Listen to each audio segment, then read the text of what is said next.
So I thought that I'd kind of do a bit of YouTube audio fixing because it's cool to share ideas on how it is that you can work with audio if you make YouTube videos. We're using Audacity. It's free. I'm using example audio that I got from Austin Eruption's most recent video. So let's have a listen to the audio.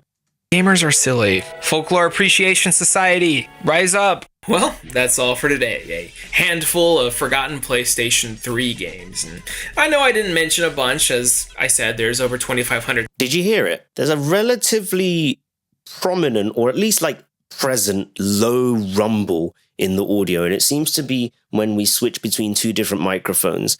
Now, there are a couple of ways that we can fix this in any sort of like audio program, and they're relatively similar. The first is using something called a high-pass filter.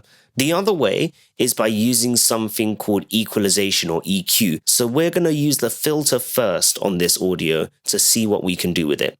So I'm going to pick a region. I'm going to drag through here because I know the rumble exists here. Games. And I know I didn't mention a bunch, as I said, there's over 2,500 things on this console. If you're using headphones, you'll hear it a lot easier. I'm going to go into Effect at the top of Audacity, and we're going to use High Pass Filter. And what that means is that anything higher than a certain sound will pass, anything lower will be cut off. The lowest that my voice really has any useful information on a microphone is around 80 to 90 hertz, which is already quite low. So I'm going to set it to 90.0, just like that. Then we have this roll off, this decibels per octave. That's how sharp from 90 it cuts off. I would say something like 24 or 36 is where you'd want to go. And what we can do is we can use preview to listen to our change. Games. And I know I didn't mention a bunch, as I said, there's over 2,500 things on this console, but of all the games...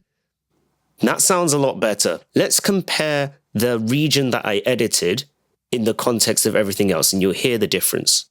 Today, a handful of forgotten PlayStation 3 games. And I know I didn't mention a bunch, as I said, there's over 2,500 things on this console, but of all the games in this video, you should check out MotorStorm Apocalypse, Folklore, and Tokyo Jungle. And hey, 2 of those are available on the PlayStation 4 and 5 streaming service, so you can try that if you don't mind a little crustiness. If you think I missed... So the second way that we can do this is by using EQ, or equalization, so changing the balance of our audio manually. Yet again, best to do it with just the voice before we go into mixing everything together. And after you mix everything together, you may still use an EQ just to make sure that your voice is more intelligible compared to any background music or background noise. Let's have a look. We're going to drag over some sound in this example again that has the rumble in it. And instead of going into the high pass filter, we're going to use filter curve EQ. First thing we're going to need to do is we're going to need to add some points that we can adjust. Click on your filter curve and you'll see very, very, very small dots.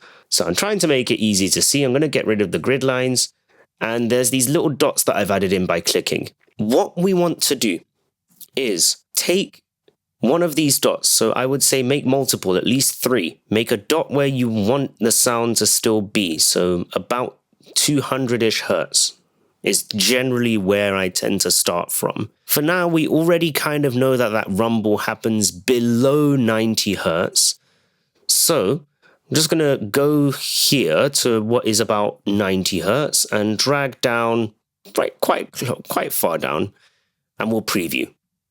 I know I didn't mention a bunch, as I said, there's over 2,500 things on this console, but of all the games in this video... There we go. So we've done the same thing of removing that sort of rumble.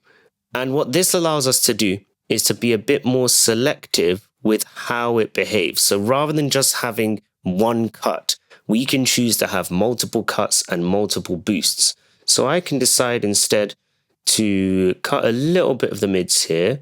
I know I didn't mention a bunch, as I said, there's over 2,500 things on this console, but of all the games in this video... That sounds a bit thin, which is okay because I can adjust it again. And a lot of the time with EQ, being able to live adjust is useful, but Audacity still has an EQ in it. So, it's free. Use it.